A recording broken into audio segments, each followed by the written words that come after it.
Very good day everybody, and welcome to another video. I'm your personal funky sim pilot. My name is Arkady Gidzenko, and I will be your captain for today's flight. And today's flight will take us to a new destination, take us from the Hong Kong International Airport, we've been here before, to the Taipei-Taiwan Taoyuan International Airport in Taipei in Taiwan. Looking at a flight time of about 1 hour and 9 minutes, something like that. We're using real world time and real world weather, and we're also using the Boeing 737-700 by PMDG with China Airlines livery. We'll be using GSX and Airsoft Simple Traffic Tool. We're parked here at the gate at Hong Kong International Airport. So let's get this thing going. So the sun is just come up actually here at Hong Kong Airport. Look at that. So we got here a couple of days ago, flying around a little bit the Kai Tak, the old airport in town. And today we'll be flying, as I said, it's a new destination. I don't think I've ever flown there in the flight simulator. To Taipei in Taiwan. With the China Airlines livery. Alright, so let's get onto the plane. I connected the ground power, and that's basically it. So let's turn on the batteries.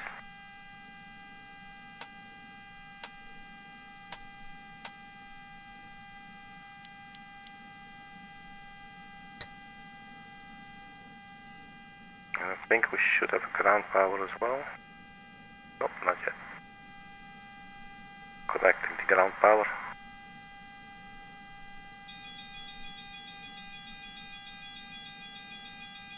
So ground power is now available.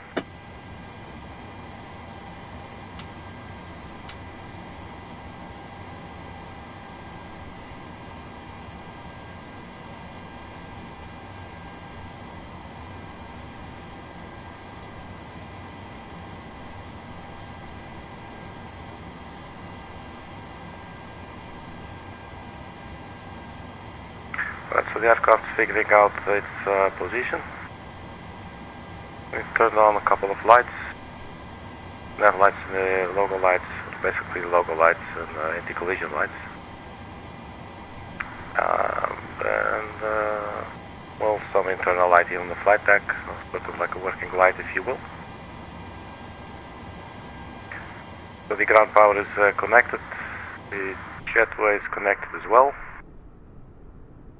Little chubby 737-700.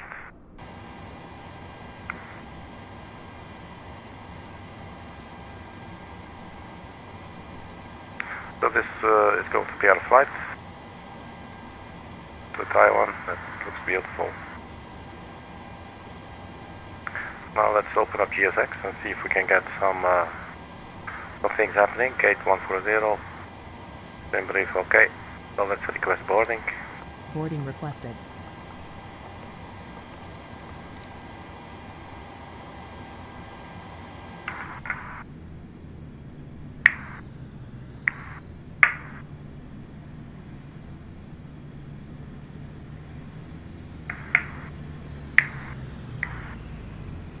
So there's the baggage handlers arriving.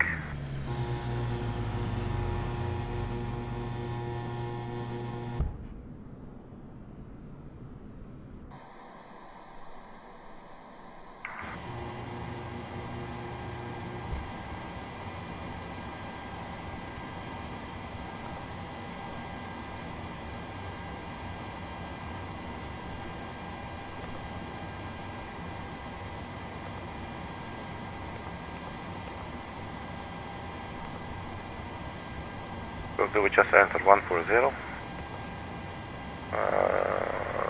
No. Do you want a board crew? Yes, I do. Pilot's boarding starting. Very good. So this gate's not in the database. So we cannot fly Romeo 16.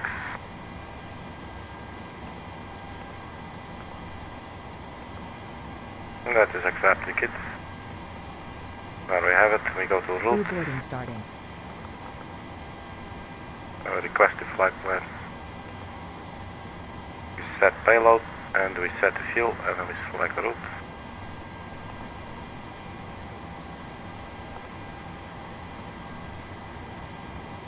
So the flight plan is downloading.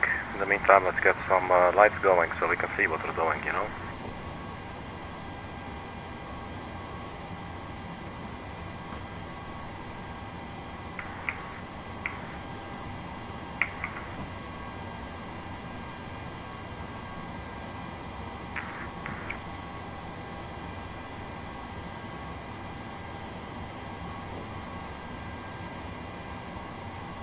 So while we're down here, squawk.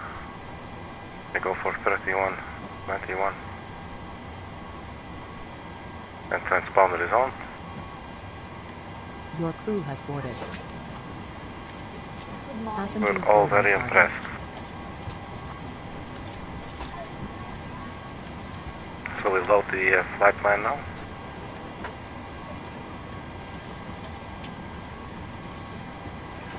Good morning.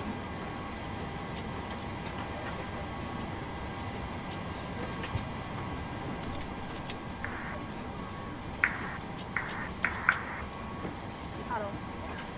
So I believe this door does not open, does it? You can walk through it if you want. But I believe they did not model it to be able to open. It's quite a shame. It's so cool if you can open your door, you know? This way. Okay, so something's still not completely right. Some This way. passengers are still looking funny.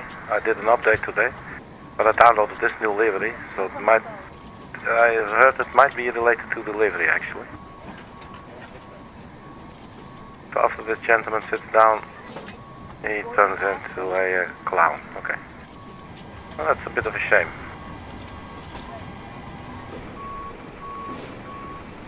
Because then when you're looking outside, you see all these funny little bright colors inside, you know. I mean, who needs that shit? Really. Good morning. So we might have to turn off GSX altogether later on. Hello?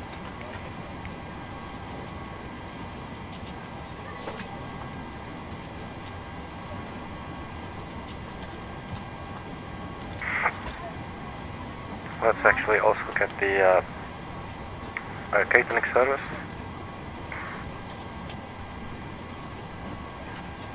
Alright, so let's focus on the flight plan. We activate, execute. So there should be a rudimentary flight plan in here. Basically it's our entire flight. But we do need the This way. departure and arrival. So we go to departure. Our departure runway will be 07 center. Ni hao. But I do not know our routing.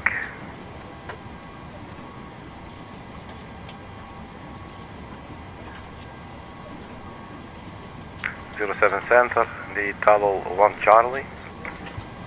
Good The morning. DALOL 1 Charlie is right there. Execute. Go back to index, and then we do the same for the arriving airport. For the arrival airport, that's 05 right. Pass, please. TONGA 1 Alpha. ILS 05 right. TONGA 1 Alpha. We execute. And that is now sitting in there looking all pretty. Hello? So now we should have a full flight plan with probably some vectors there displaying as it will discontinuity, and then after that it's touchdown, basically tulip, then final 605 right, and that is the actual runway. So we'll have to connect some points later as usual. Hello. So now the inner rest page, we can get the zero fuel weight from here, which is always pretty nice. This way. But we do need a bunch of other numbers. Good morning. Block fuel 6.0, 6.1, not sure if it's rounded up to 6. Oh, this is displaying something else again. This is now pounds. I don't know why that sometimes changes. Maybe it's because it's a new livery and it feels like it's a new aircraft or whatever. I don't really know. Good morning. Let's see, where was this? I believe it's aircraft displays and then it's the last page. And imperial units. Yes, metric. So now we got 6.1 there. This way, please. Let's get that overly brightness out of the way. So 6.0, so then making that 6.1. Final reserves 2.3. Cruising 370, cost index 12. Wind 255060.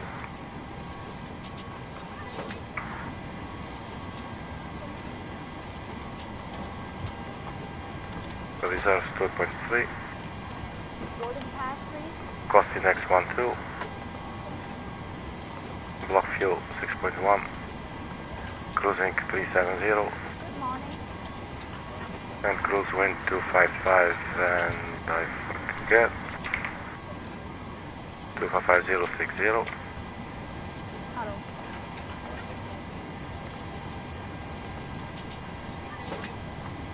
Transition Hidden altitude. vehicles are on their way.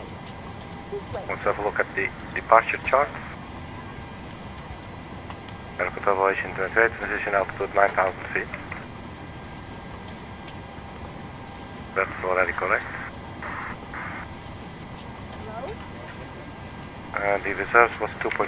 Let's just quickly check that again. This way. 2.3. So we're good here. Execute. N1 limit. So we use the performance tool. Runway 07 center. Calculate. Runway length 124. Takeoff 1, 47 degrees. 86.7. Flap 1. 133, 131, 4, 137. So takeoff 1, 47 degrees. Boarding pass, please. It's still not giving us the numbers that I would have expected. And takeoff flaps 1 degree. Trim 5.6. Runway length remaining 124. 132, 134, 137. So these are different speeds, but I'm going to go with the speeds that are calculated here. Good morning. I'm good with that. Excuse me. So I think basically the FMC is now totally completely been set up. Passengers are still boarding, and the catering service is also at work now. The baggage is loaded. So yeah, we should be good to go. Let's put in the cruising altitude of flight level 370. This way.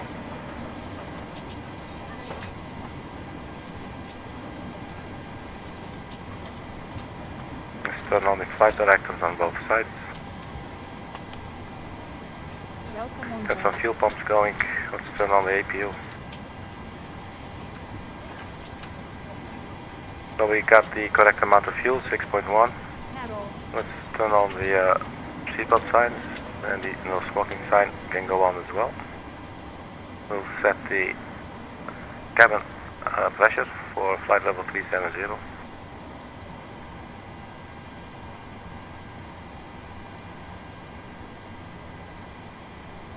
Let's arm the emergency exit lights. Central heat and window heat, they can all be turned on.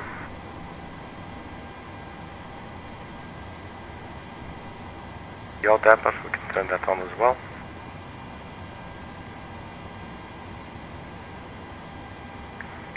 Well, we're pretty much good to go. Let's have a look outside.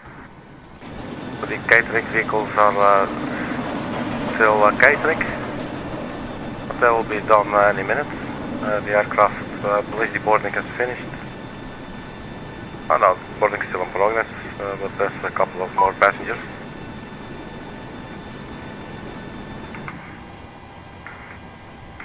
Right, so we can set the local QNH. That should be 3027.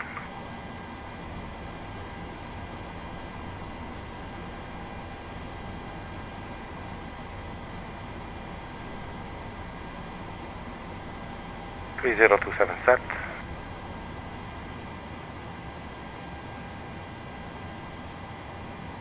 And let's check the runway heading that we'll be taking off from.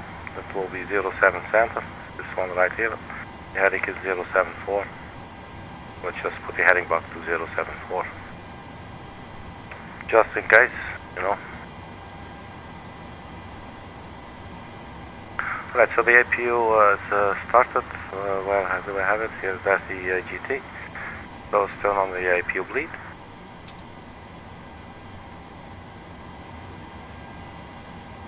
So we can turn off, let's also turn on the APU generators then, and then we'll turn off the external power. We just have that disconnected for us.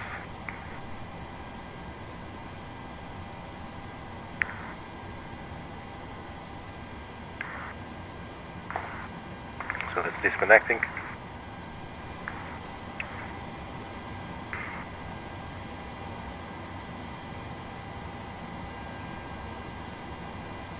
Right, so waiting for the final passenger. Boarding completed, very good. So let's request pushback.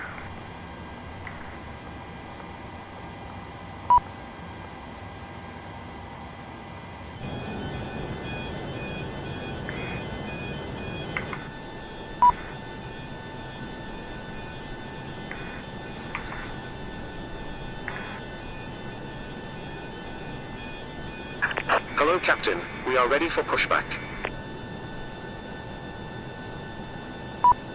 Well, that's good to hear. So did they need us to close anything? Looks like this little lost airstairs here. Well, let's put that out of its misery, shall we? Departure check completed. Bypass pin inserted.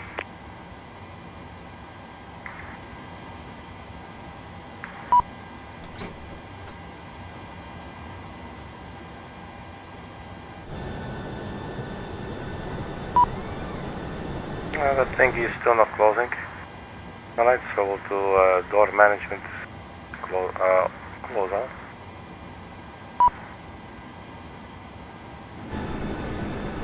And sometimes you have the PMDG, GSX working against each other.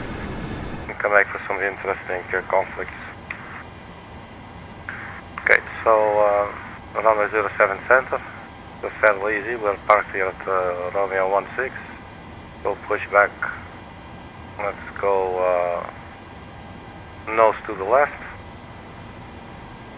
We just got onto this taxiway up here, turn left, just follow all the way down to the end of the runway. So the nose of the aircraft is being lifted up, as you can see, by the tug. So nose to the left, tail to the right.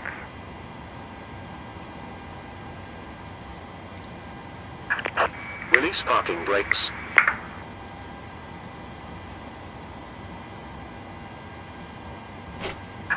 Commencing push. All engines clear. Start at will.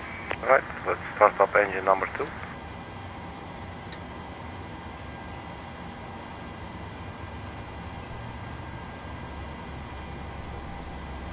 And we got good numbers for the N2 there, so let's put in some joules there.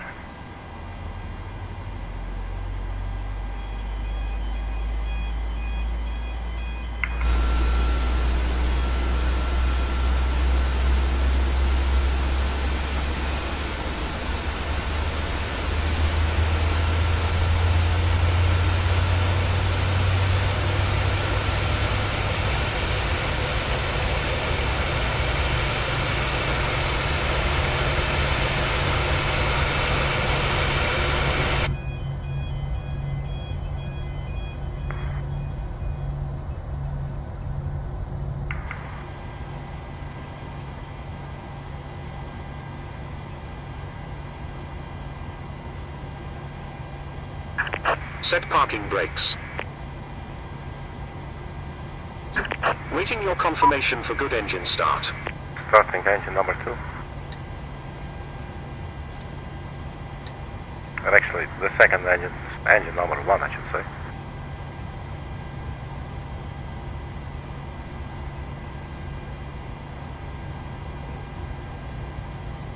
So we got very good numbers for the end. Here comes the fuel. We set the flaps, the first degree.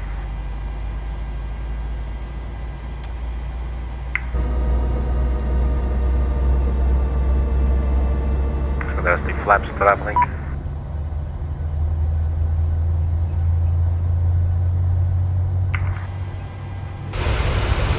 The pushback looks a little bit funny.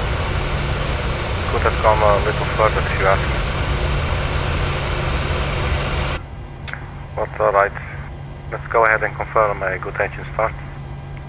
We'll take care of it ourselves. Confirm good engine Cockpit start. to ground. We have a good engine start. You can disconnect. Unlocking gear. Right, so they're disconnecting. Let's arm lateral navigation and vertical navigation.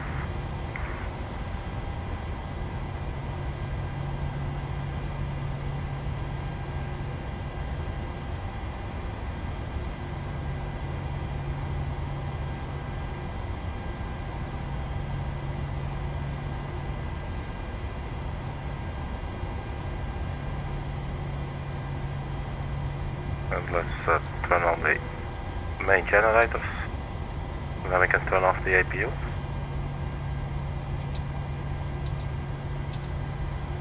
It's got the packs going for taxiing. Tow truck disconnected. Bypass pin removed. 132, Left is clear. 134, Right is clear. 137.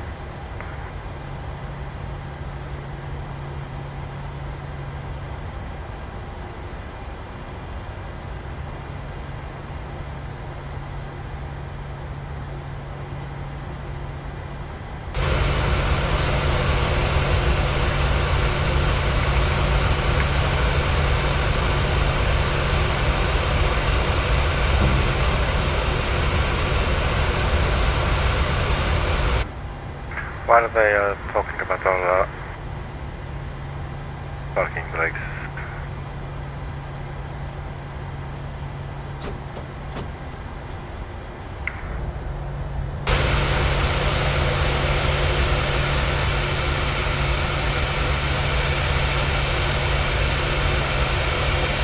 Oh, it's because I requested I did shift B to move back a little bit.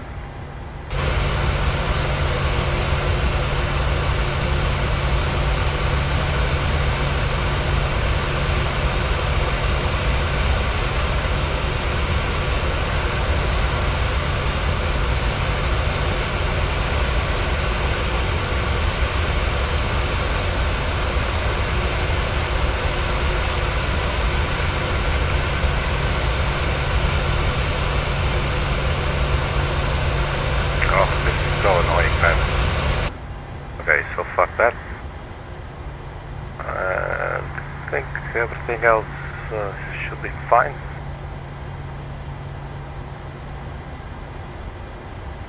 Turn on the runway turn-off lights, taxi lights.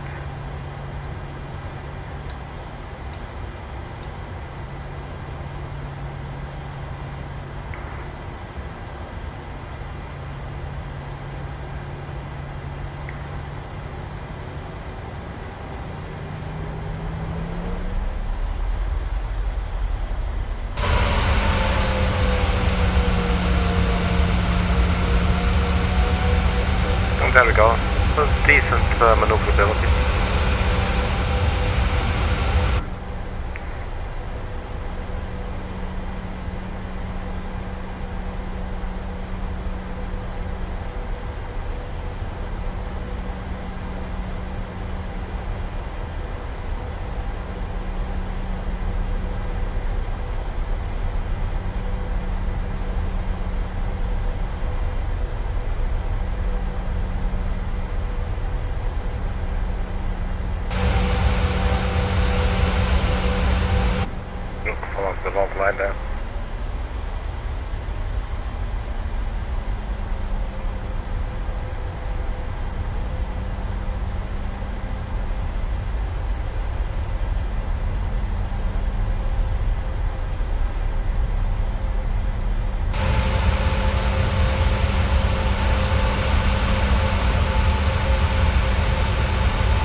So while we're taxiing, I'm going to turn off the GSX, so we will not be using it anymore.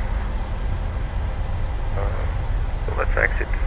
You know, because with this livery, you know, you could see what the passengers look like, all purple.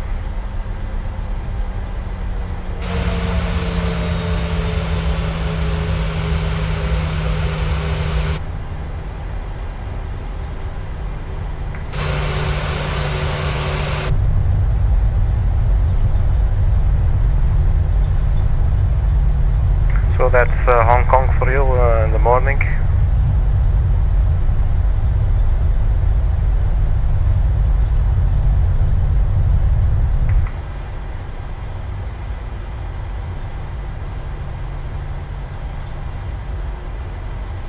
So speed is now 33, going back a little bit, 32. So we're actually on idle, engines are on idle.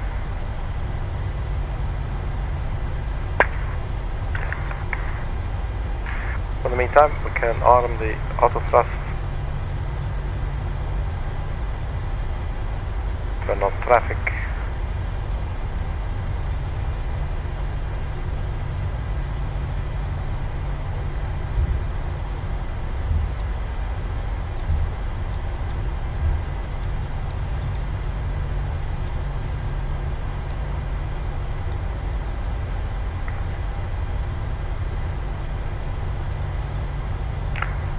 So let's quickly check our departure chart.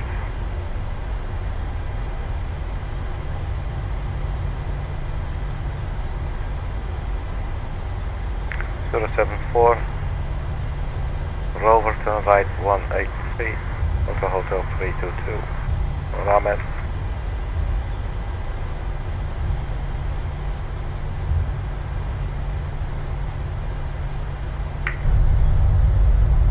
There's a FedEx just landed.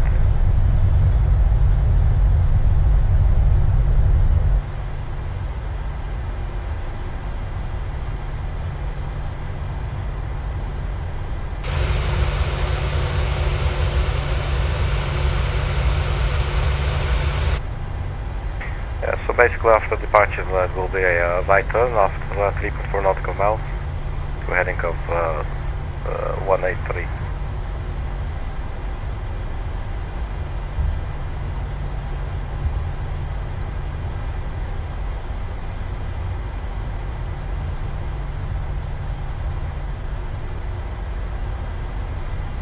So we're almost at the runway. Let's go TARA for the TCAS system.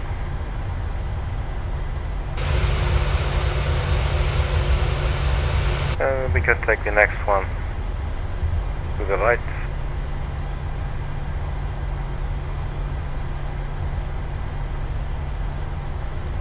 Cabin crew, take your seats for takeoff.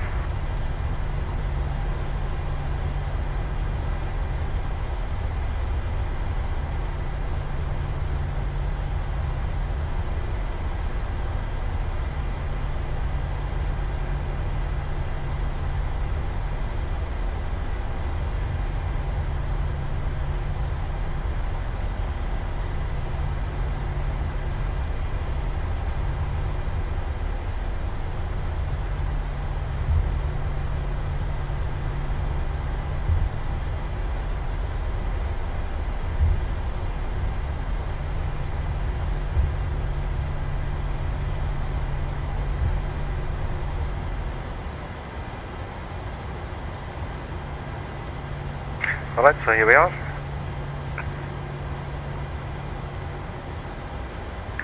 Landing lights turned on.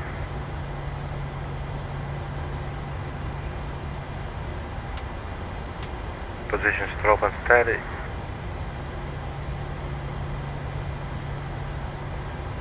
We got the RTO. We have flaps. And we have TARA on the TCAS system. So after takeoff, 083 degrees, then a right turn after 3.4 nautical miles to a heading of 183, which will very likely be executed by the autopilot, but it's just go to check nonetheless. So let's start the timer.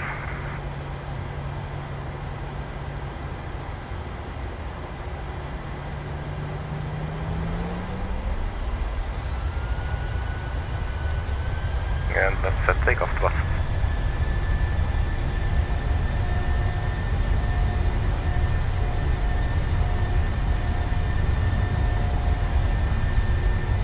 Getting out.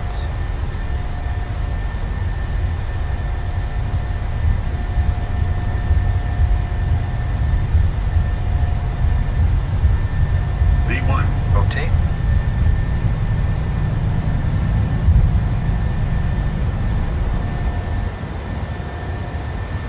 Positive rate of climb.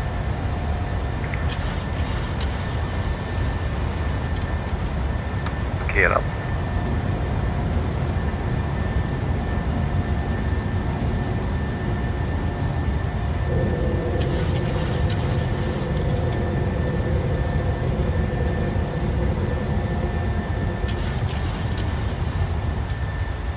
It is such a cool view, man. One of the nice places this must be to look at, to actually be flying there.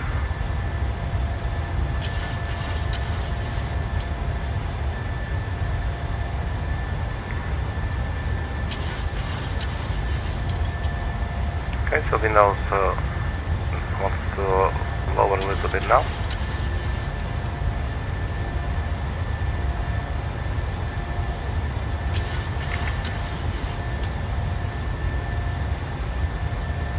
I'm going to turn on the autopilot just so that you can look out the window a little bit more.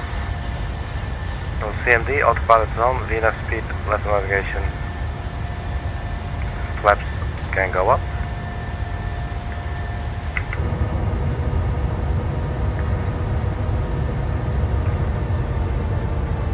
And that is Hong Kong this morning, real world time and weather.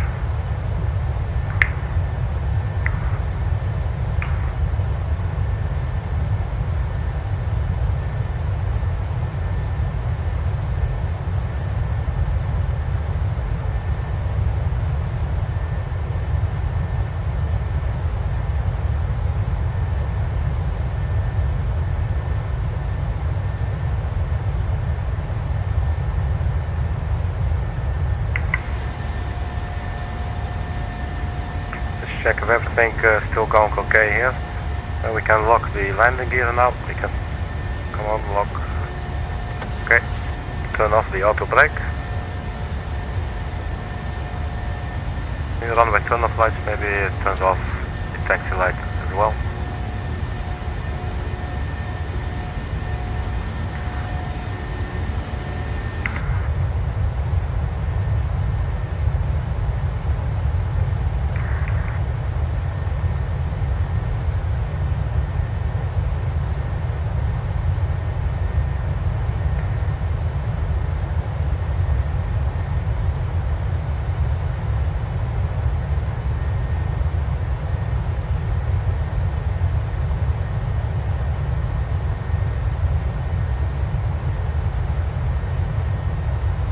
So I'm thinking this is the right turn to 183 right.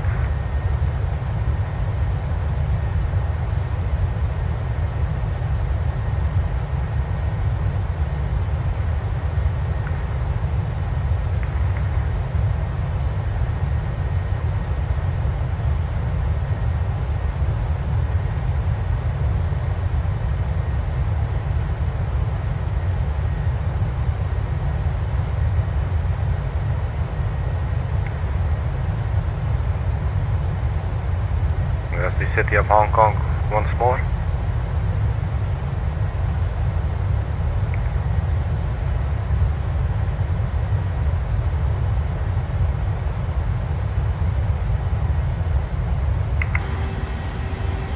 Let's check what's going on up here.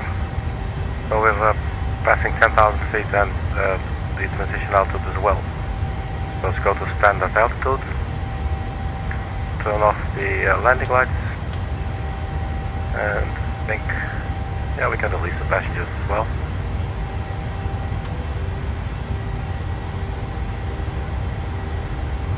traffic.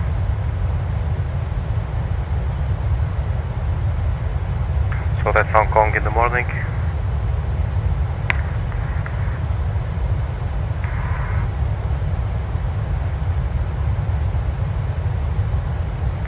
So we're leaving the crazy chocolate dog lady behind.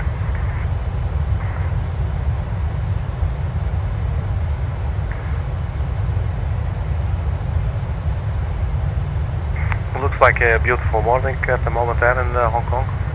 A golden hour, nice sunlight.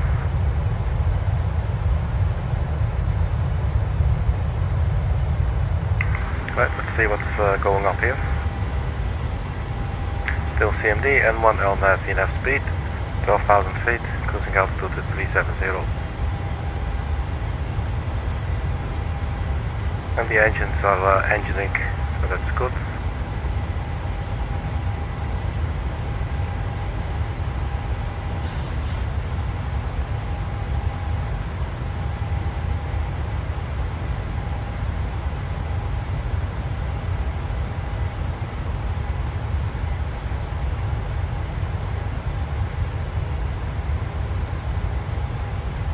So if you can see your house from here, let me know, and we'll do a flyby. Right, so 6 minutes into the flight.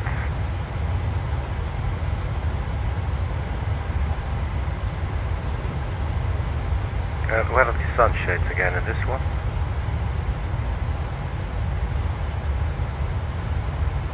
There you go.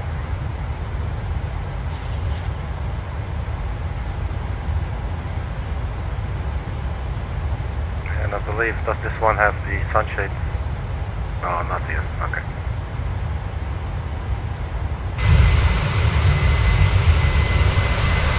So that's the beautiful Hong Kong area behind us. Lots of water and islands. And lots of people crammed together in a very small place.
Right, so the arrival. Let's have a look at the route discontinuity there. So Tulip, the right before the runway.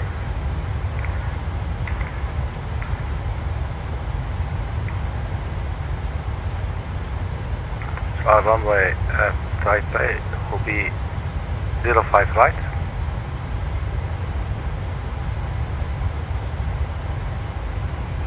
So let's get the chart for runway 05 right at Taiwan, Taoyuan International Airport.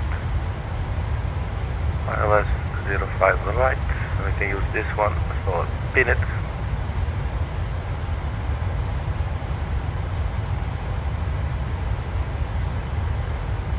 So 05 right, this is our runway, this is the glide slope, and then there's Tulip. So Tulip is basically the point where the glide slope starts taking us down, I guess.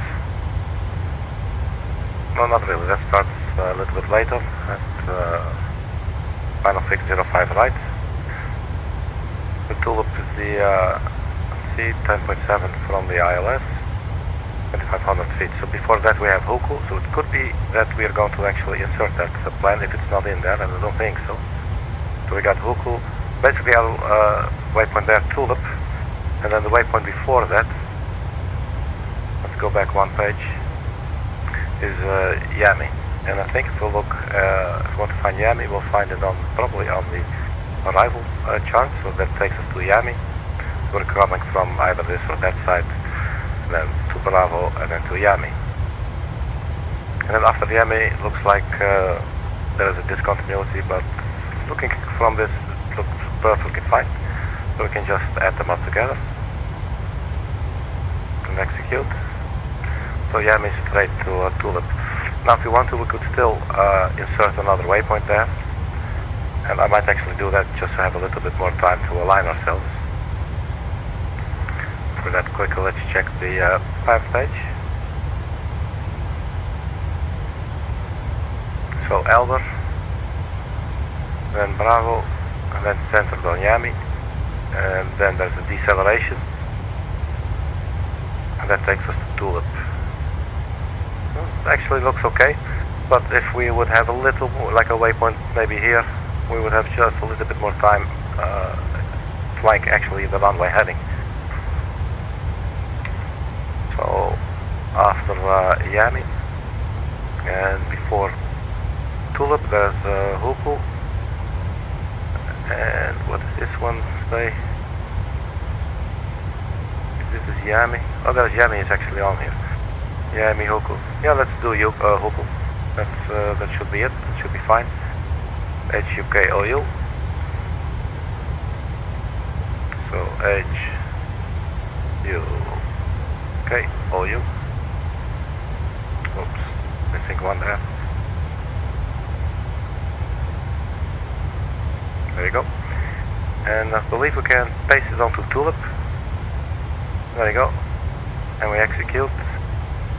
And then we just select Tulip, and we put that on the empty square there to execute. So now, if we look at this again, Elber, let's execute. Why does it not execute? Let's have a look. Okay, so Elber, Bravo, Yami will take us to Huku, and then Tulip. Yeah, that gives us just a little bit more time. I like it. Alright, so that's in. Let's also get a fix around the runway now that we're at it. So the glide slope will start 4.9 miles.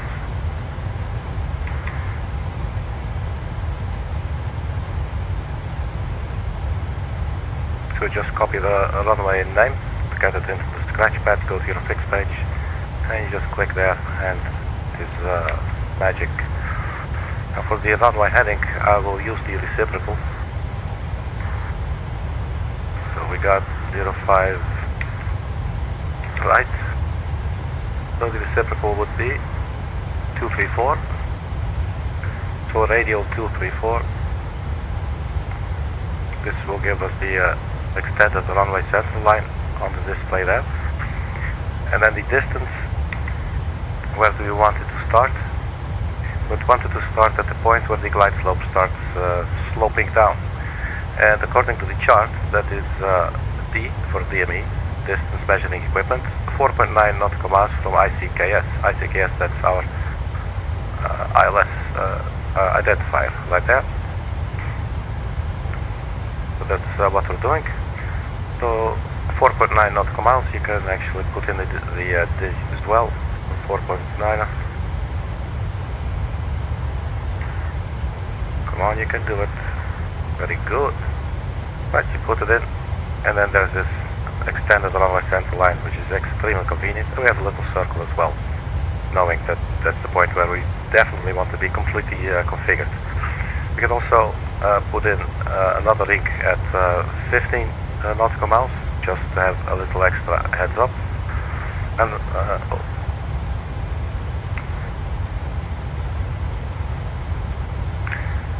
so let's do 234, 15 nautical miles. We have another little ring around it, out a little bit. There you have it. So hopefully that will help us a little bit understand where we are without having to zoom in and out and all that crap, you know. Right, so let's go to the map view again. Accidentally hit a test light there. Look at that. To check if the bulbs that are sitting in there are actually working.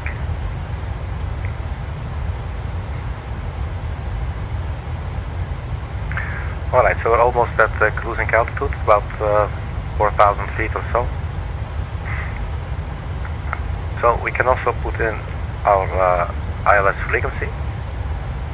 That will be 110.7.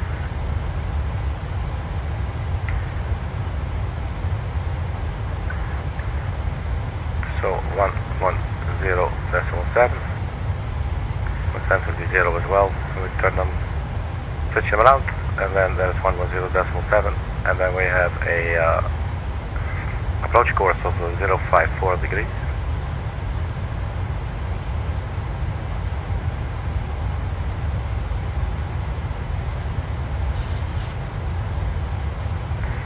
So that bit all been set up now. And we do still have a ways to go before we descend, but you know, let's just prepare, right? 054, 110.7, ICKS, and the airport elevation. Transition altitude 11,000, transition level, flight level 130, airport elevation around 100 feet above sea level, and the minimums we have referred to the minimums section below. This aircraft, for the minimums, we have category 2 ILS. We can choose the radio altitude. I'm guessing 110 feet.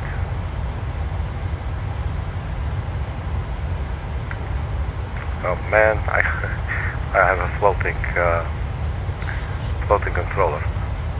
110, let's see, radio altitude. First we select radio. You can also select barrel, but then that's different altitude. That's also on the chart though.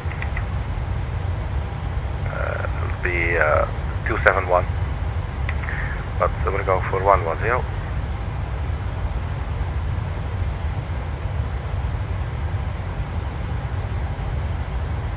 And there's 120. 110, so that's there. Looks like we're basically set up for final approach.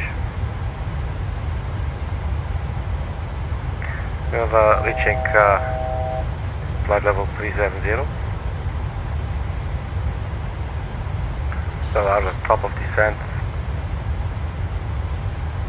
252 nautical miles, so we got a little bit to go.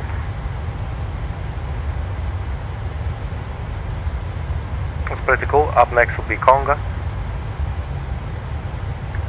So if you want to get musical and want to get a little bit jiggy with it, you know, we just fly over Tonga.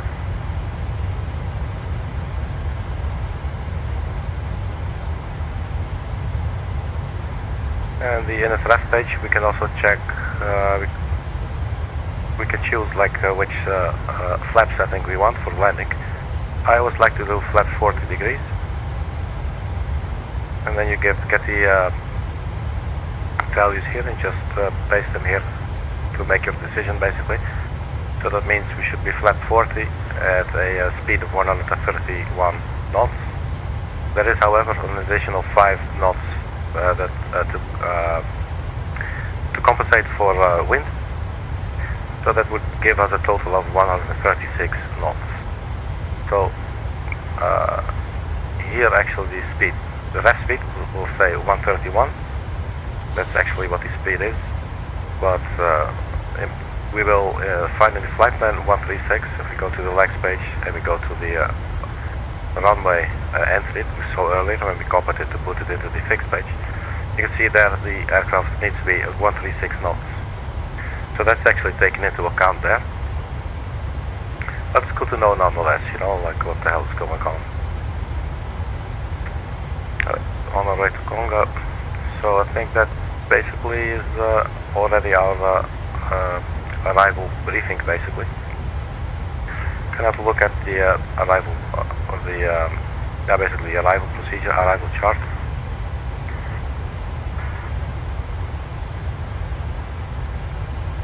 And which one is this? We got the Tonga 1 Alpha.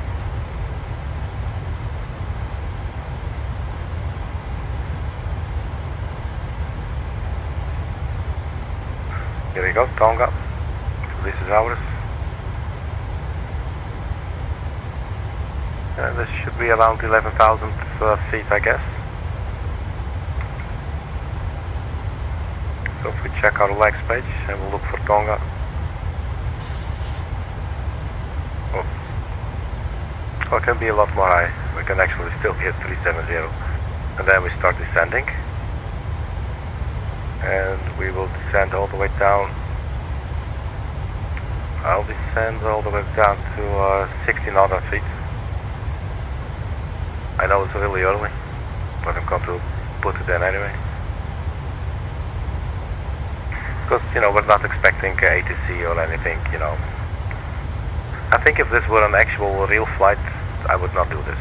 I mean, you know, let's say the zombie apocalypse and we escaped with some 737-700 and we're actually able to lift off with it.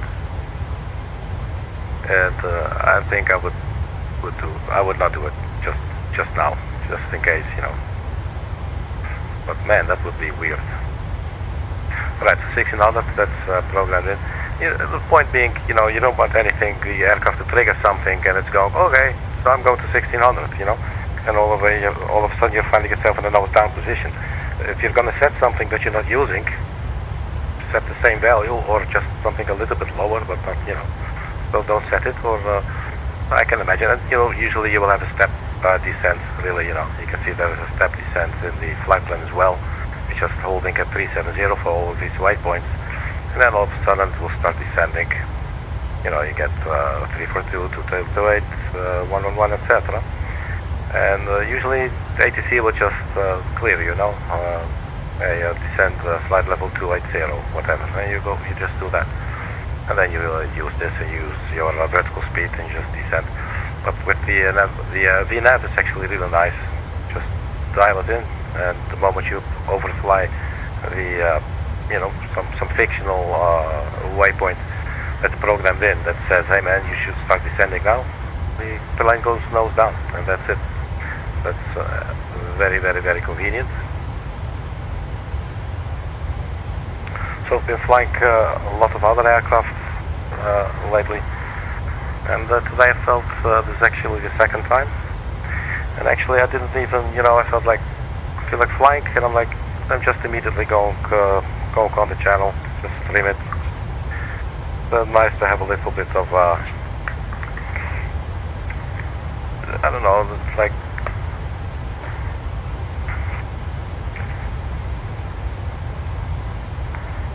I don't want to say pressure, but you know, you don't want to look too stupid, you know. I mean, it's fine to look a little bit stupid. I mean, you know, we can't take ourselves too seriously all the time, but yeah.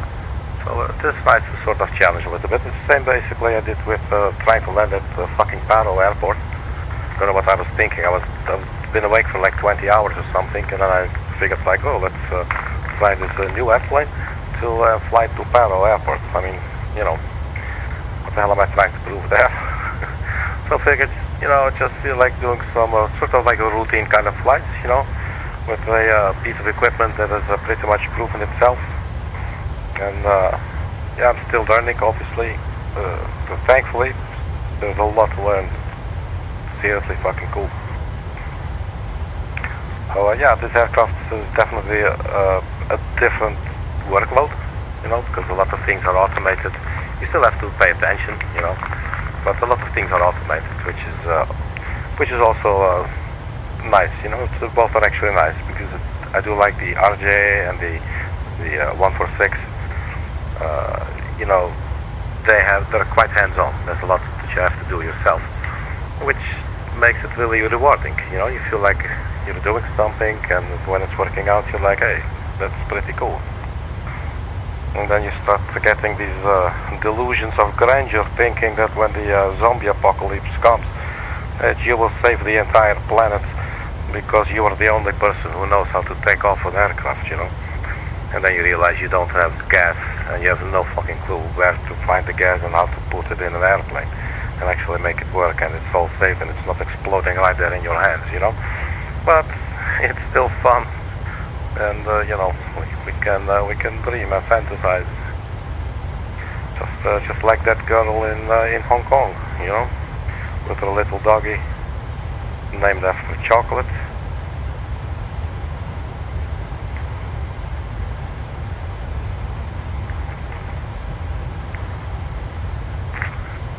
So flying to Taipei International Airport. It's actually the hometown of one of my former employers. So maybe we could do a flyby there as well.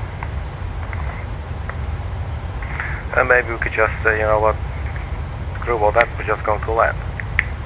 So I'm curious to see. So apparently they have ILS category 2 runway there. We can have a look at the airport chart itself. Sometimes there might be some interesting info, like a bird activity or whatever, or some construction that's being done.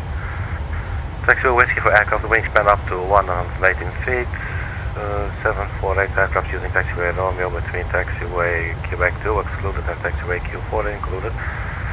Show request follow me guidance by taxiing or requesting towing service. A380 aircraft using taxiway Romeo between taxiway Q2 excluded and taxiway Q4 included are prohibited from taxiing or towing. Okay, it does not apply to us. But no, there's no other information. Sometimes you will find like information. For instance, I was flying to South Africa, and there apparently there is some toll road, not to, you know, in close proximity to the runway, and the toll road also has like a row of lights, and you know it could be slightly disorienting for you know, for the pilots if they're on visual or something. So it has a little warning on the chart saying, "Hey man, just beware. There's some lights going on. Don't be fooled," you know. So sometimes you will actually find this information on the charts in the game as well. So with that's super cool. Alright, 27 minutes into the flight. Time is 001 Zulu, and the that means top of descent is already in 20 minutes. Okay, I would have expected a little bit longer, but there we are, I guess. Zoom out here on the nav display. Reynolds.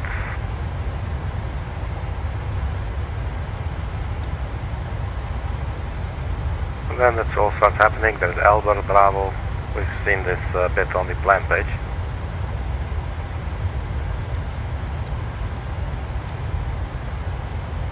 So 166 nautical miles for the top of descent. The speed restriction may be 250. Let's actually keep it at 240, just so that we're slower rather than quicker. That's fine with me. So we have the ref speed as well. So 136 knots.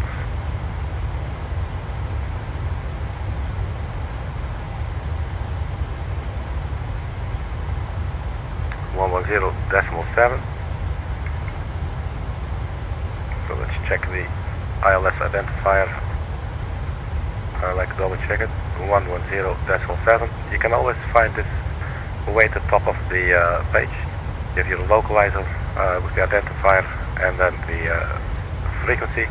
Then you have the final approach course, 054 degrees, and then usually you have the point at which the glide slope will start, and that's at 1600 feet barometric pressure, or 1493 actual feet above the ground. And there is also the always the minimum section, so they have category 1 and category 2 ILS. And then there's the airport elevation, so 110, but I believe we have we can only choose 100 50. Goes in increments of 50, so we just put it on 100, but that will be our landing elevation right there, for the cabin pressure.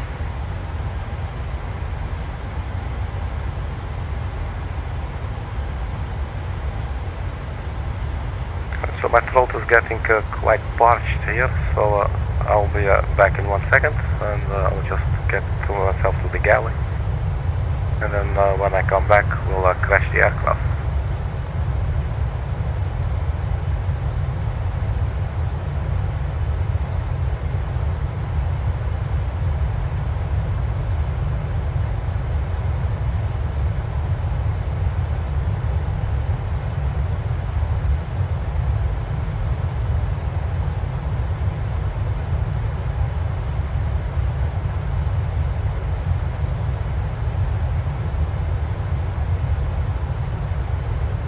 Right, so here we are again, the French iced tea.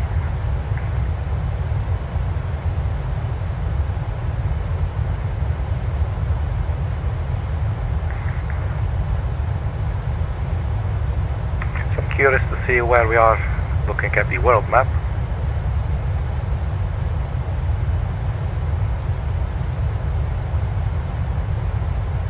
Well, we can see where we are. We do not have the world map, where it is. We're sort of halfway in terms of distance. So we got Tonga, Boca, Elber, the one that we saw, Bravo, and then Jammy. And you do not see the other waypoints on the chart, but you can see it's actually pretty close already to the runway. So it's good to have some extra waypoints here, that you can sort of try and line yourself up correctly. Which basically the aircraft's going to do, but you're managing speed and flaps and all that stuff. So basically we're just flying over water the whole time. And you can see the in Hong Kong, it's so cool. All the land and water, little islands. It's crazy, man. I must say it was real fun flying there the other day at night, just sort of exploring a little bit and just getting a taste of what Hong Kong would look like in real time at that moment, with all the little lights everywhere. Right, so what's happening up here? 32 minutes into the flight. PMD still on, FMC speed. Lateral navigation, VNAV path, 1600 feet, that's what we entered there, that's just armed. I believe this might actually be the extended runway center line, because that probably just goes on indefinitely. That's it. So I'm thinking in theory, we could just take a left turn, get straight onto this line now, and just start flying and doing the descent. We're not going to be doing that, of course, but we would have never guessed it if we didn't draw the line, you know, which we did now, and so that's enough. Kind of helps sort of getting a feel of where you are. So we're to the right of the runway, it would seem. Right, so our fuel 3.9, still okay.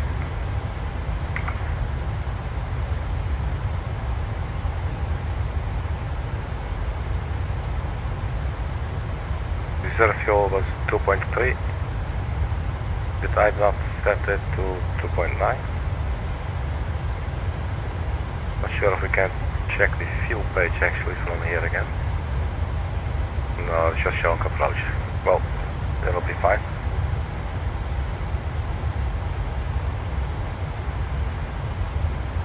Right, so 115 miles till the top of descent.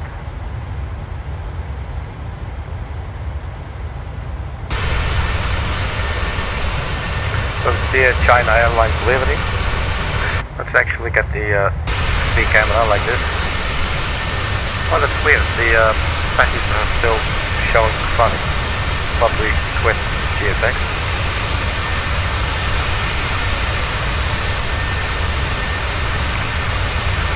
hang on 1 second. Okay, it's still some limbo state. Alright, so forget about it.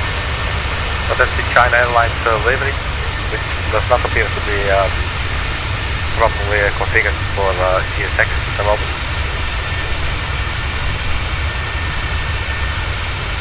I just downloaded this right before the flight from flightsim.co.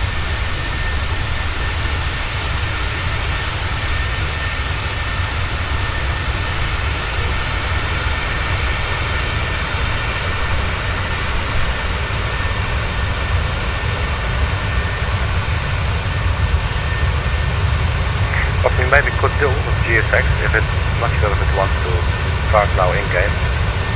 Well, it sort of does, but it sort of doesn't. I was thinking if we reinitialize this to get rid of the passengers as well. But this is never going to work. So we're going to drop it.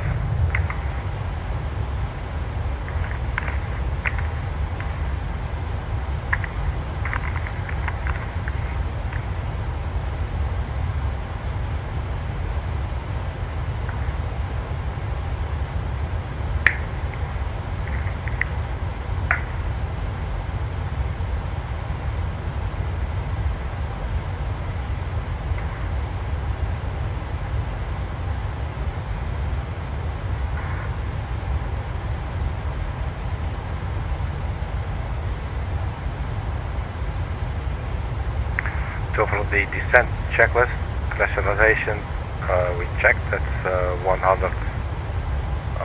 Yeah, basically we're only able to put it on 100. Recall, we'll check that, but we're not descending quite yet. Auto brake, we'll use auto brake 1. That is now still off.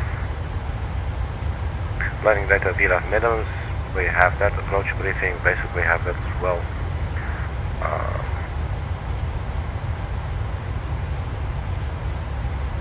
see, 91 miles.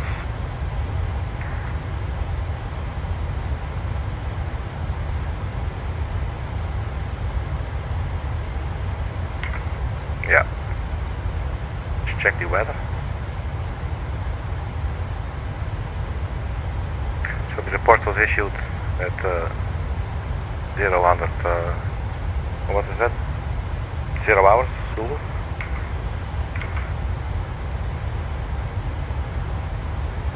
That's like 11 minutes ago.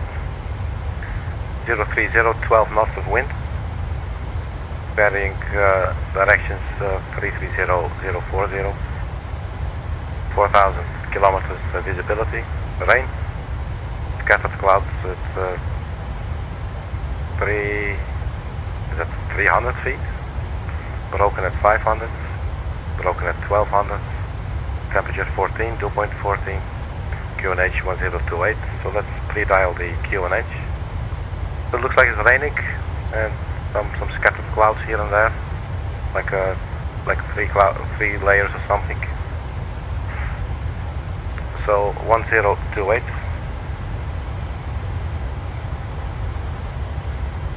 So we put it on hectopascal.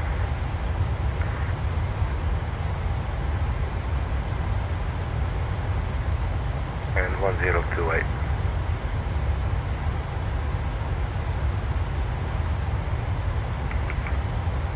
And there it is, 1028. I want to try something. If I like hold it and then use the keyboard shortcut, yeah, it's still going.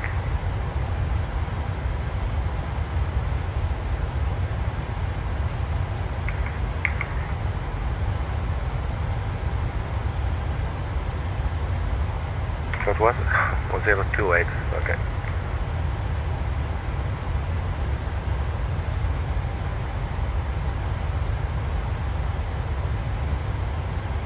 Oh shit, that's the radio.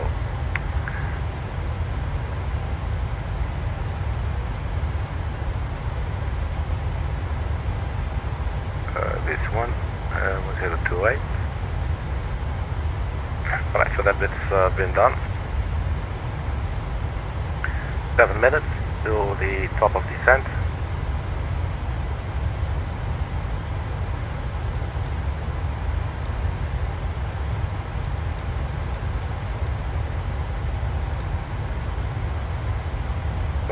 not long after Tonga. So basically, if I get this correctly, we've been flying from Konga to Tonga. I just thought I'd put that out there. You know.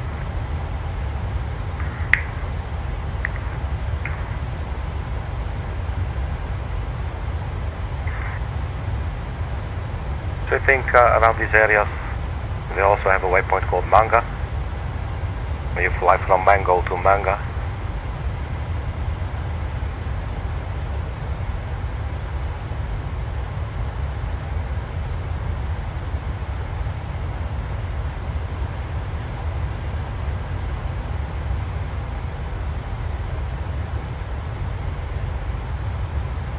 Looks like our first officer has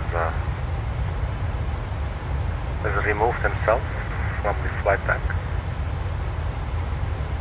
He tends to get these moods, you know. He just gets up and he walks away. One day we caught him actually putting on a parachute, and he was trying to jump down, and we had to talk him out of it.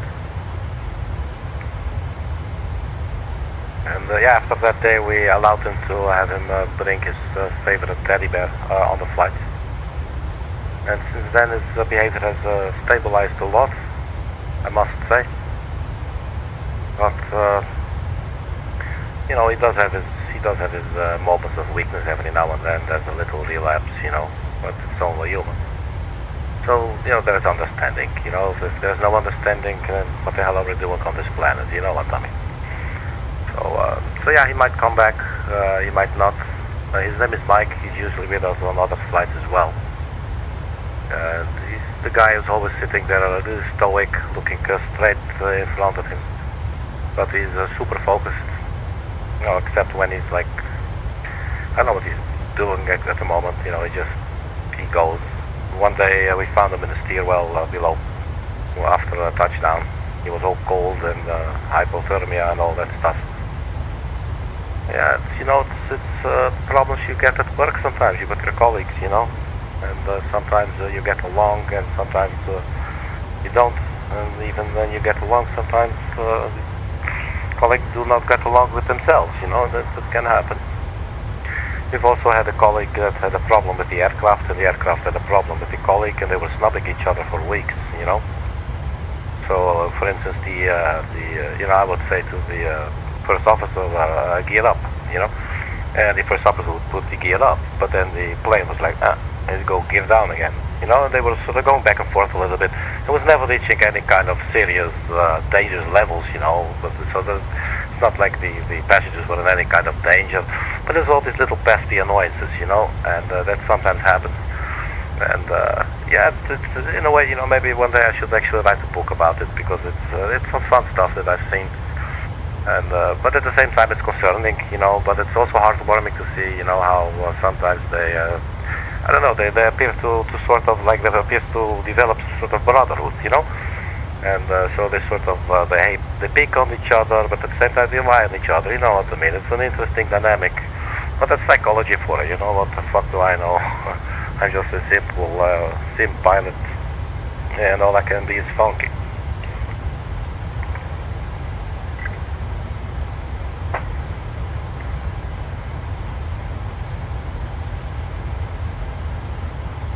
Right, Tonga coming up. 25 miles, 32 miles till the top of descent.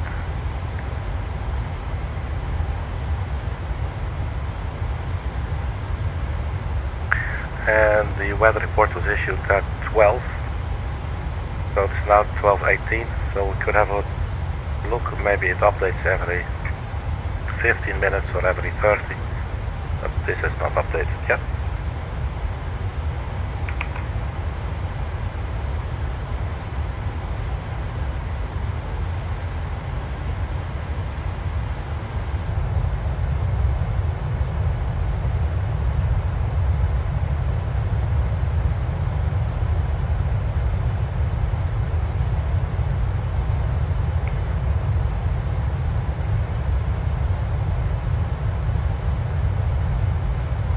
And once the first officer was hiding in the left wing, and it was actually a small kid on the aircraft that spotted him. We'd been looking everywhere. Like, we had a flight attendant jump out of the airplane with two parachutes, one in her hand and one on her back, just to check if he may have jumped, you know. It was like dun dun dun dun dun dun dun dun dun dun dun dun dun dun, you know, that movie. It was sort of a similar scene, but you know, stuff like that happens. And there was this little kid looking out of the window like we're doing now, and then basically one of his shoelaces was actually coming through one of the flap openings there in the wings, and that's basically how we spotted him. And yeah, we had to call him back. It was drama, but you know, it's what happens when you love somebody. Sometimes, you know, you love your co-workers.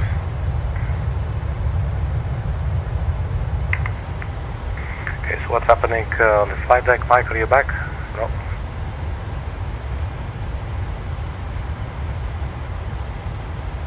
And you know, between you and me, Mike, you know, the guy we see here often, he is a little bit shy when I start to stream. You know, don't tell him I told you, okay? He is a very sensitive person, but that's one of the reasons that he tends to be very stoic, you know, like streaming, and he's just looking straight in front of him, like pretending he's all cool. But inside, no, inside he's screaming, man. Inside his ego is on fire.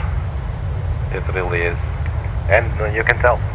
But you have to know him. You know, you have to get some sort of a baseline first. You know, and so you're like you know him. You're looking at him, and you're like, yeah, there's definitely some different behavior there. You know, and then you can tell about the person. You know, that's just how it works. Yeah, but he's a good man. He's a very good man. But I don't think he will be joining us for the landing today. But that's fine. We'll do without him. We'll just have fun anyway. That's why we're here. So that's all good.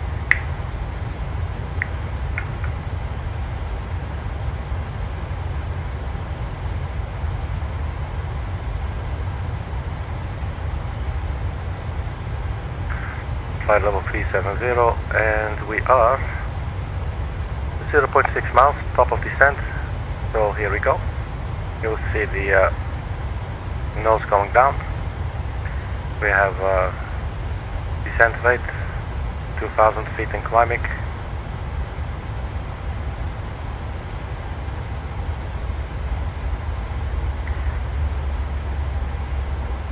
And this, I'm a very open-minded person, but this, you know, this seems tasteless. Just to put there, retard. No. There's so many different ways you can approach another person. So many different ways. You know, like I said, you have 52 cards in your deck, so why just play that one card? You know, why just play that one card? You got 51 other. But, you know, some things I will never fully comprehend. Alright, so we've started descending. That's pretty cool. Let's have a look at the... Where can we find it? Progress page. 0046.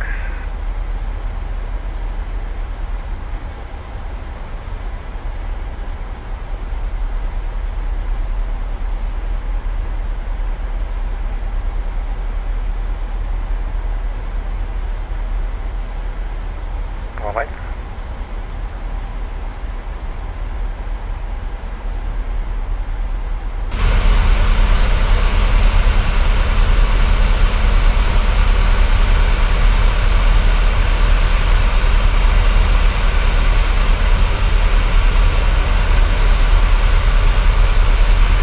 Look at the dance sky, man. Beautiful. The beautiful elegance.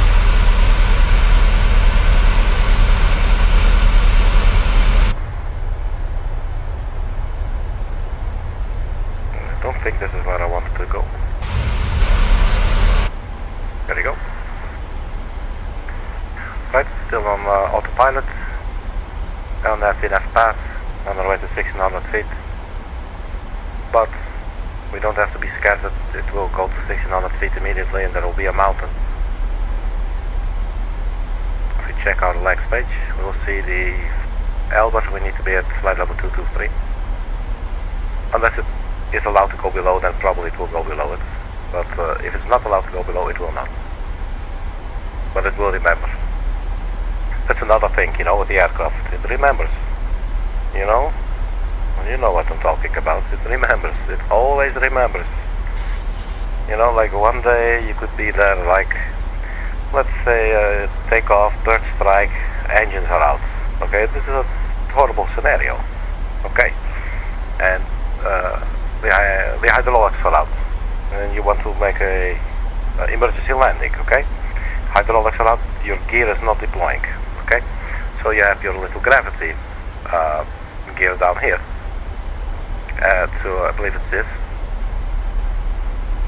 to manually extend the speed brake, the landing gear.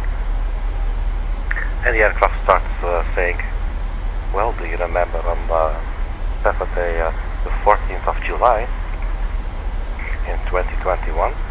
Remember about it? And it's all of a sudden it starts like working against you, you know. And again, you know, it's not like it will deploy at the very last moment. It's just those little moments of fear.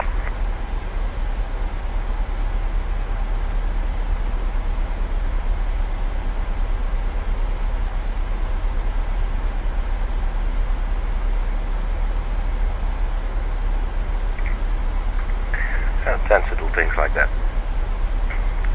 Alright, 289ers.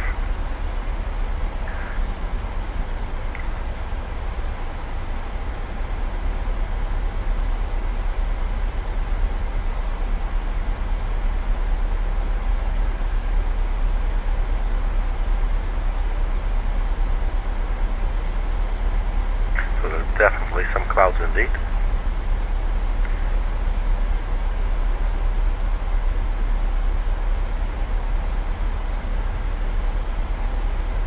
So since we have started our descent, let's set the auto brake as well. Specialization, landing altitude, recall. Let's check the recall, but we have had no messages at all. The auto brake can go to 1. Landing data VRF minimums, we have that. We have the RF speed 131 and then 136 in the FMC. And we have the minimums 110 that I accidentally changed earlier, so let's really quickly check if that's the correct value. 110.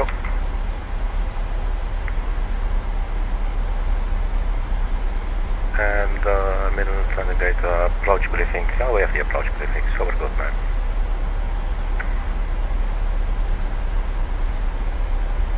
Time 0:27.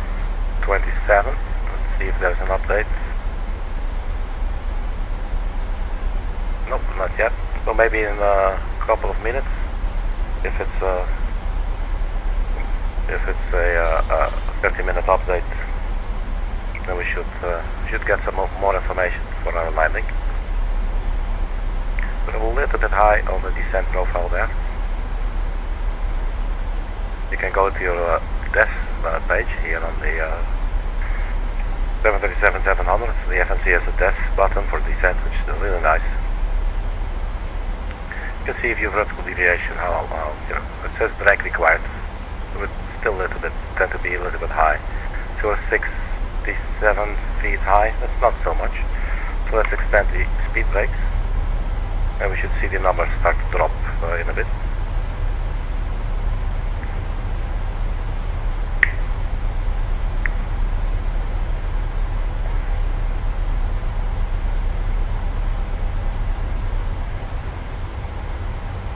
Throttling, going really slow.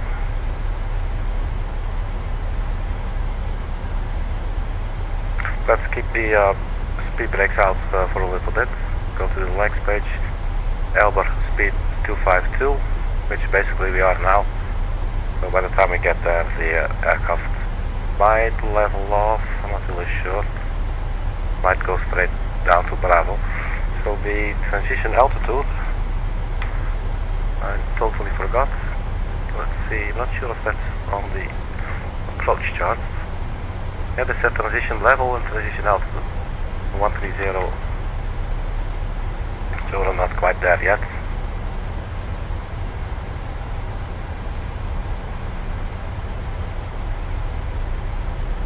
And all of a sudden we're below the descent, so let's retract the air brakes or the speed brakes. Now on our way to Bravo. 11,000 feet. There's the runway area coming into view on the top of the navigation display. We're still being called a retard here. Very friendly. So let's check the weather. What's the time? 0:29. Okay, so I'm a little bit jumpy and early here. So there's nothing yet.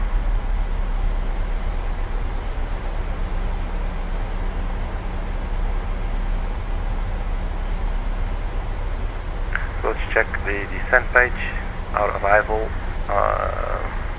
no, the progress page. 0045. Alright, turn on the seatbelt sign.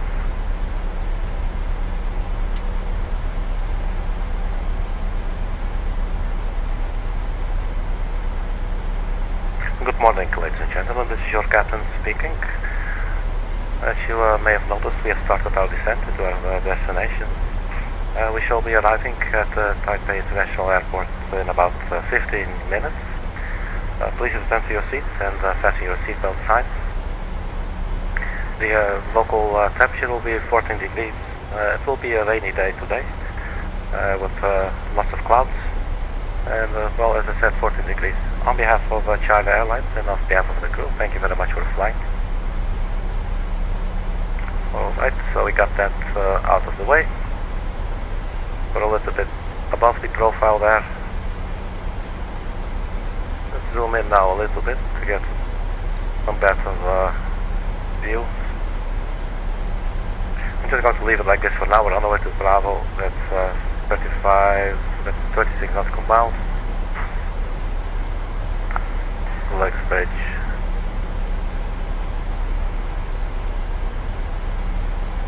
We definitely need to keep on descending. There's drag required, so let's extend the speed brakes again. And I believe these are not like huge speed brakes. Let's have a look at them. So they're right here. So it's not like on the RJ, for instance, you know, that has like these huge barn doors on the back there.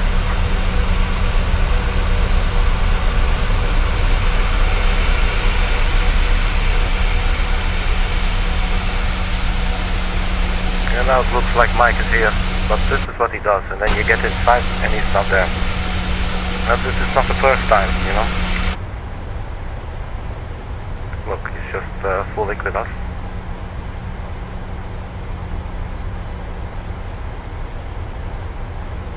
But you know, he's a volunteer, okay, so what can we do, you know? when do you fire a volunteer? I mean, thinking about it should be really easy, like, hey, we got to fire someone. Any volunteers? You know, if you're a volunteer, what are you going to do? You're like, this is my moment to shine, you know? So in that sense, it should actually be really easy to...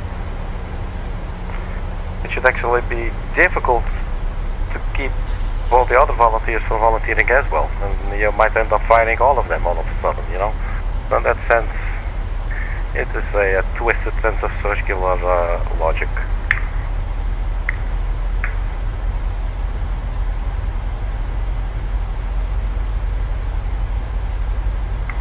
Retracting the speed brake now. 15,400, type 033 Zulu. Let's see if there's an update on the weather. Does not look like it. Nope. Alright.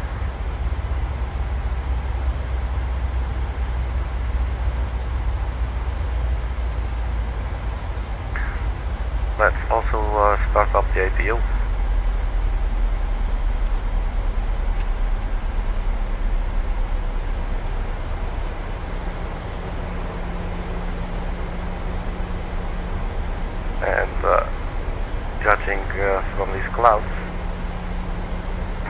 get some wing anti-ice and the engine anti-ice on as well.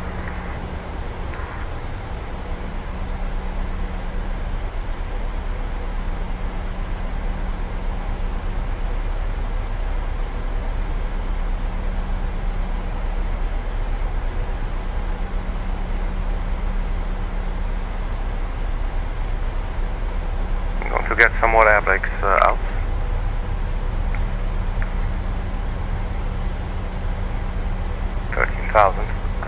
I suggest we switch to local pressure now.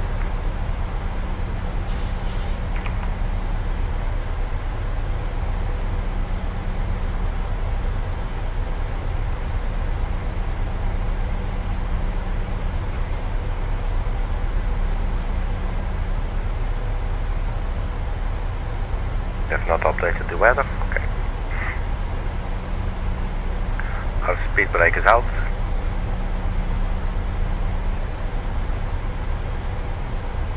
Still a little bit high. Keep on going. 3.7 miles until Bravo. Speed 252. We're a little bit fast here. We are now on the profile. And then next stop will be Miami. So basically we're just descending straight down. So there's no real step descent involved. Looks like it's all sort of matching up.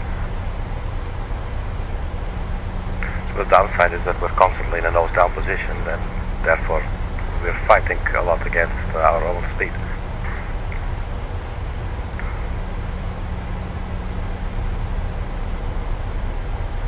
So here comes the turn to Miami. 240, 6,000 feet.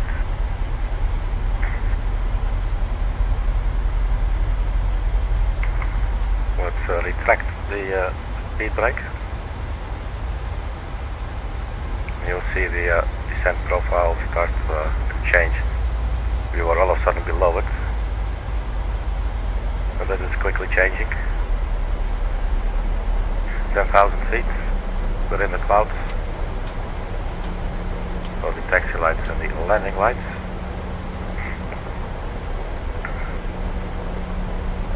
So then before touchdown, approach, make sure the altimeters are set, you cross-check with each other. And yeah, we're not doing that. Mike is gallivanting. And then landings, engine start switches should be on continuous, they already are. Speed brake should be armed. Landing is down, flaps green lights. Okay.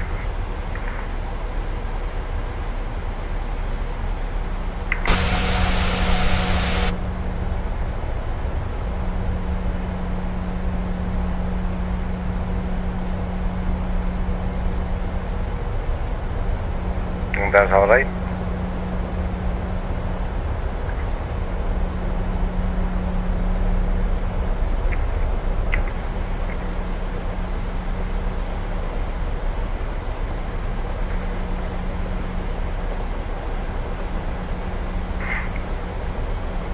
And here again, you can see it's quite nice to have these extra lines so that you know how get some more of a feeling how close you are rather than a number, because it shapes and appeals more to our mammalian brain, I would guess, rather than to our calculative brain, if you know what I mean. So that's why it's called, I guess, situational awareness. You get some sort of feel for what's going on around you. Alright, so on our way to Miami, 8.4 miles.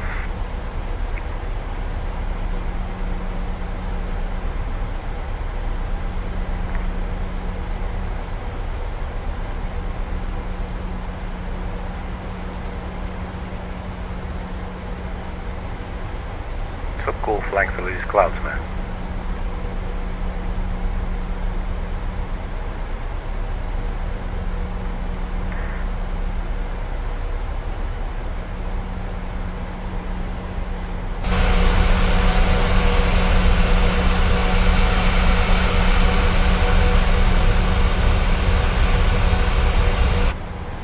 There she goes.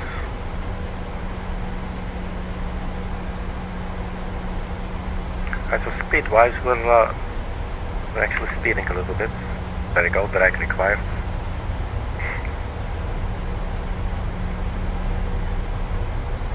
I'm gonna see if I can do speed intervent.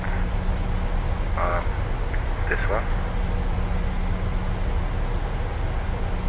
Let's say 220, see if it's going to listen to us.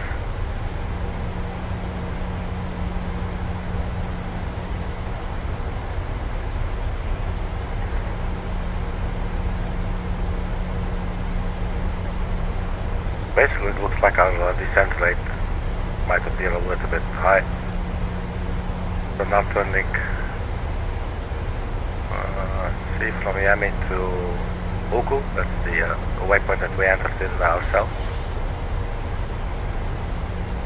4,000 feet, then Tulip 2,500. We're below the glide slope and we're below the descent profile a little bit. The air brakes the speed brakes are still out. So it's definitely something to be mindful about. Let's quickly get a weather update. No, sorry Bob, there is none.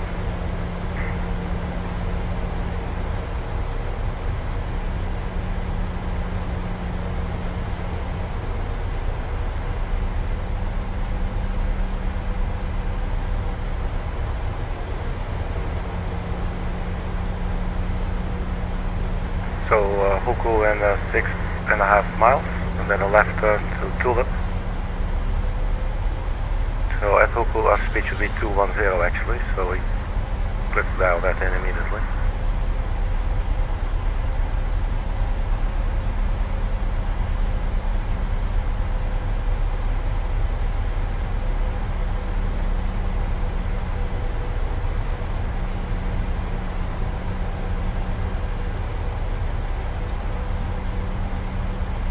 So we're almost 15 miles from the runway. You can see that, 17.5 from the ILS. Our speed brakes are still out. That's some shitty weather, man.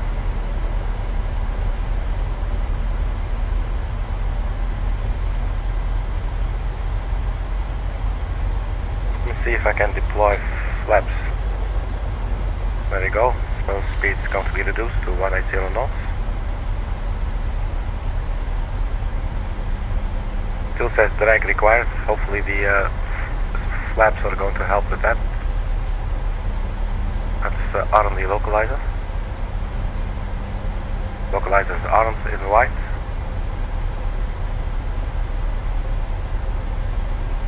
Our speed brakes are still out.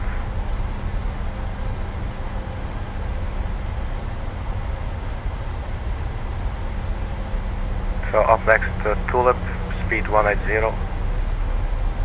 So we should definitely make that. Localizer captured.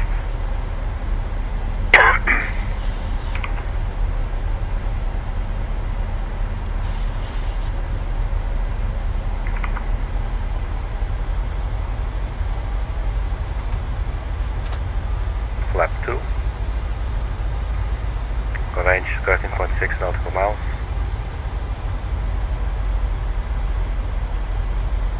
Going to retract the speed brake.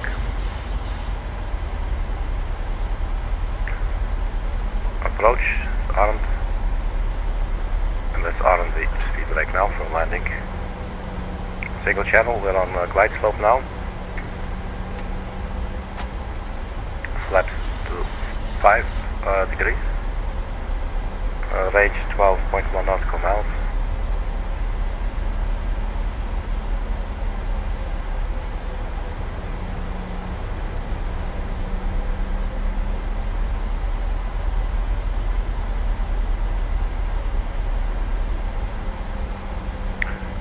Tulip, and then 136.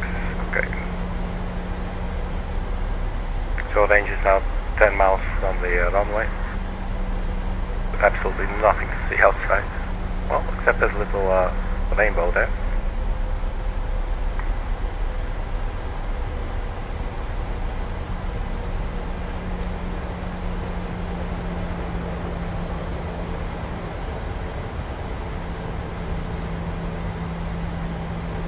I will enter some more drag for a second.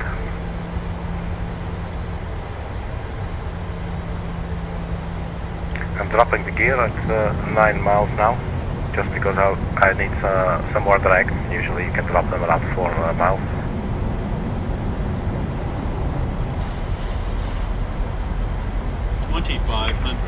So retracting the speed brake again and arming it immediately. Cabin crew, prepare for landing. Let's retract the speed brakes again. Oh, I think we did that. Let me just check. Yeah, it's just... Traffic. Okay, screw that.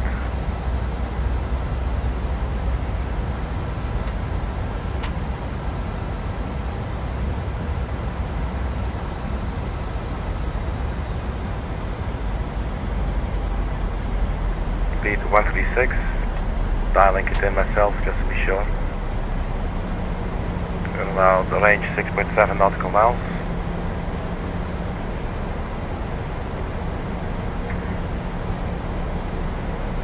We got traffic there. There's the city.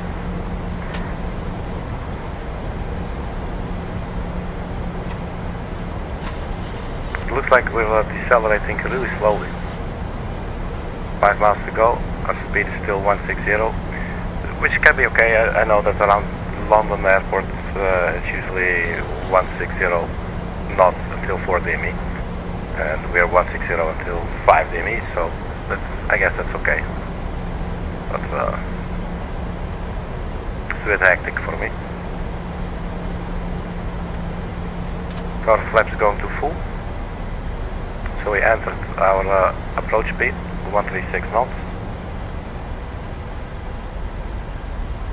And we're making that, and we are 1230 feet above the ground. And there's not a lot to see yet. There is some ground, but definitely no runway lights or anything. Our decision altitude is 110 knots, 110 feet above the ground, so that's radio altitude. It's this one right here, not this one. This is your barometric altitude. 1,000.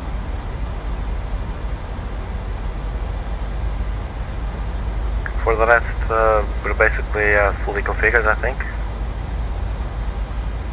The glide slope is taking us down.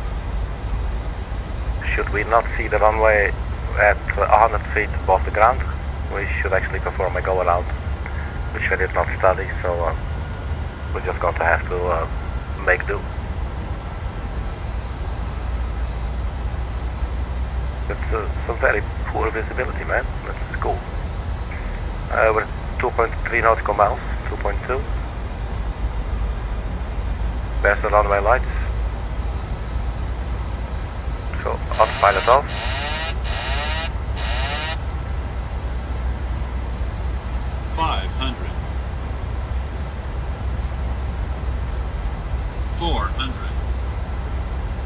A little bit low, I think.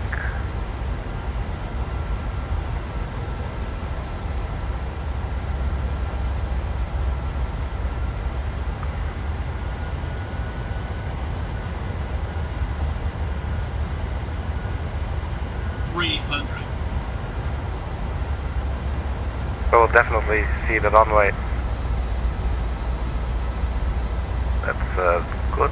Our decision altitude is coming up. 200 approaching minimums. Minimums. Continue. 50. 30. Idle. 20. Flare. 10. A little bit of rudder. And there's touchdown. Welcome to Taipei, everybody. We'll get some reverses out.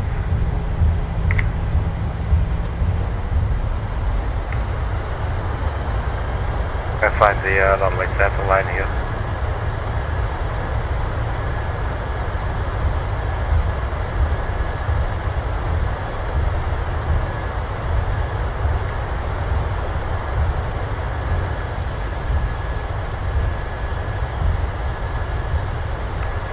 60 knots, the engines can go back to idle. Let's retract the flaps and the speed brake. We just missed this intersection, so we're going to have to use the next one.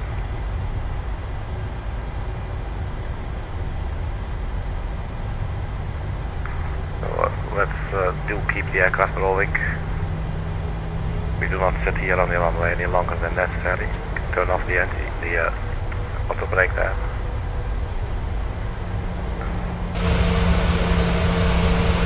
So this is our China Airlines from Hong Kong, Taipei.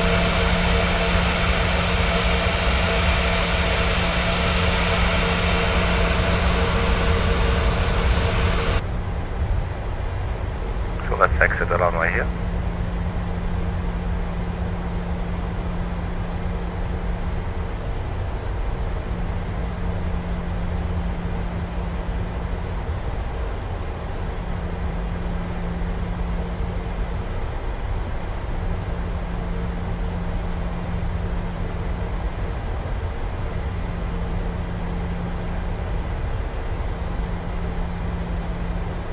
Runway vacated, so let's turn off the landing lights.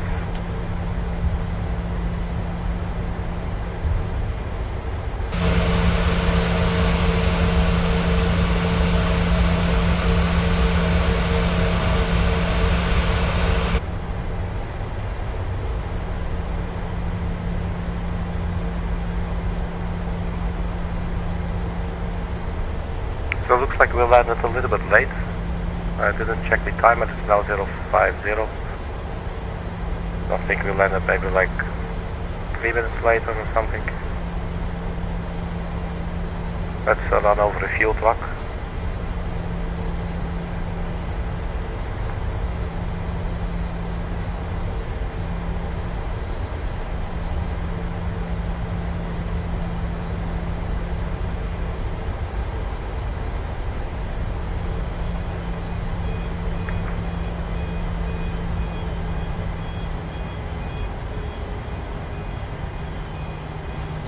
Look at that, we got the guy waiting for us. That's the cutest thing, man.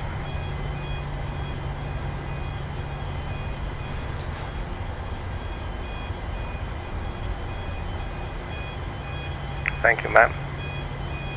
Alright, parking brake is set. So let's turn off the engines. And let's go to APU generator. Turn on the APU air conditioning. And the seatbelt light can go off.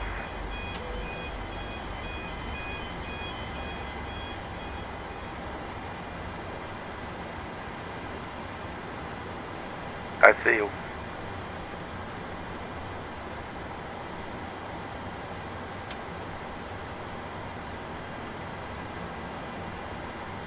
I'm thinking we probably should probably be going forward a little bit further. But you know, I did not want to kill this poor person.